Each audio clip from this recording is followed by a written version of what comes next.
રાજ્યના 4.8 લાખ કરોડના ઐતિહાસિક બજેટને પ્રવક્તા મંત્રી જીતુભાઈ વાઘાણીએ વિકસિત ભારતના સંકલ્પને સાકાર કરનારું ગણાવ્યું છે। તેમણે જણાવ્યું કે આ બજેટમાં ખેતી, યુવાનો અને મહિલાઓ માટે વિશેષ જોગવાઈ કરવામાં આવી છે। ખાસ કરીને કૃષિ ડ્રોન અને ટ્રેક્ટર સહાય જેવી યોજનાઓથી ખેડૂતોને મોટો ફાયદો થશે। સાથે જ તેમણે કોંગ્રેસ પર પ્રહાર કરતા કહ્યું કે ભાજપ વોટ બેંકની નહીં પણ જનતાના આશીર્વાદની સરકાર છે। 1995માં કોંગ્રેસના 11,000 કરોડના બજેટ સામે આજે ભાજપે વિકાસની નવી ઊંચાઈ સર કરી છે। 5 નવી જીઆઈડીસી પર એગ્રી સ્ટાર્ટઅપ દ્વારા રાજ્યમાં રોજગારી અને આર્થિક સમૃદ્ધિ વધશે તેવો વિશ્વાસ મંત્રીએ વ્યક્ત કર્યો હતો।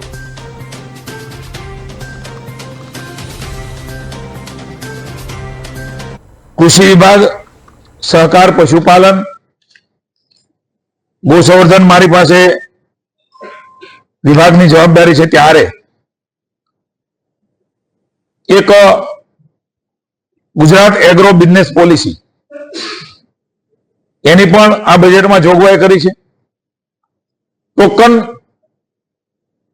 स्वरूपे मैं कहूं ने कि आ जोगवाई कर्या पछी पैसा क्यांथी लाववा राज्य सरकार जनतानी हित माटे करतुं होय छे। એટલે टोकन जोगवाई करी છે 10 करोड़नी, પણ એમાં 1200-1500 करोड़ રૂપિયાની જરૂર પડશે। રાજ્ય સરકાર એ વ્યવસ્થાઓ કરશે જે બધા વિભાગમાં કરતી હોય છે, અને એટલે રાજ્યની જનતાને કહું છું કે આ વ્યવસ્થાનો ભાગ છે, પણ જ્યાં જરૂર પડે ત્યાં એ આર્થિક ડિસિપ્લિન જાળવીને પણ આપણી બંધારણીય વ્યવસ્થાઓ છે નાણાકીય એ પ્રમાણે રાજ્યની સરકાર લાવતી હોય છે અને વ્યવસ્થા કરતી હોય છે।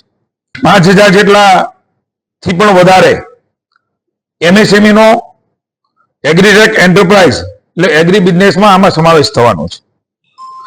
Micro agri enterprise, agritech, agriprise, APO, SHG અને સ્ટાર્ટઅપને પણ આમાં સહાય મળવાની છે। આ પોલિસી અન્વયે મૂડી સહાય, વ્યાજ સહાય, વેતન સહાય, ટેકનોલોજી, તાલીમ, સર્ટિફિકેટ સહાય, માર્કેટિંગ અને નિકાસ માટેની સહાય વિશેષ પ્રોત્સાહન તરીકે આ નીતિ આવવાના કારણે उद्योग विभाग ની અંદર આ ઇન્ડસ્ટ્રી ચાલતી હતી, હવે એ મધ્યમ સુધી એ અમારો વિભાગ એ નવી વ્યવસ્થાઓમાં ઊભી કરશે। કૃષિ માળખાગત, ફૂડ પાર્ક, કૃષિ મોલ, ટેક હાઉસ પર પણ સહાય એ આમાંથી મળવાની છે। કૃષિ સ્ટાર્ટઅપર્સ, સીડ ફીડિંગ અને ઇન્ક્યુબેટર્સને સપોર્ટ પણ આમાંથી મળવાનો છે।